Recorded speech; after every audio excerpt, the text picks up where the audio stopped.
I'm Carolyn Prasuti with the VOA Special English Health Report. In the early 1950s, researchers found that people scored lower on intelligence tests if they spoke more than one language.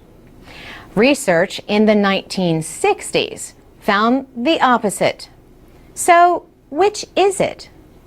Researchers presented their newest studies in February at a meeting of the American Association for the Advancement of Science. The latest evidence shows that being bilingual does not necessarily make people smarter. But researcher Ellen Biastock says it probably does make you better at certain skills.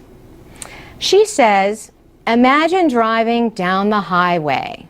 There are many things that could capture your attention, and you really need to be able to monitor all of them. Why would bilingualism make you any better at that?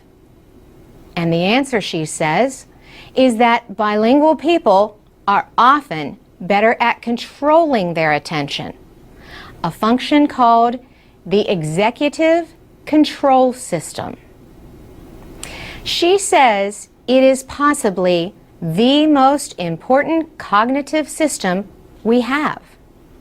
It is where all of our decisions about what to attend to, what to ignore, and what to process are made.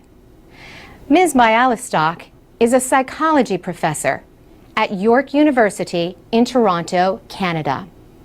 She says the best method to measure the executive control system is called the Stroop test. A person is shown words in different colors. The person has to ignore the word but say the color. The problem is that the words are all names of colors. She explains, so you would have the word blue written in red, but you have to say red. But blue is just lighting up all these circuits in your brain, and you really want to say blue. So you need a mechanism to override that so that you can say red. That's the executive control system. Her work shows that bilingual people continually practice this function. They have to, because both languages are active in their brain at the same time. They need to suppress one to be able to speak in the other. This mental exercise might help in other ways too.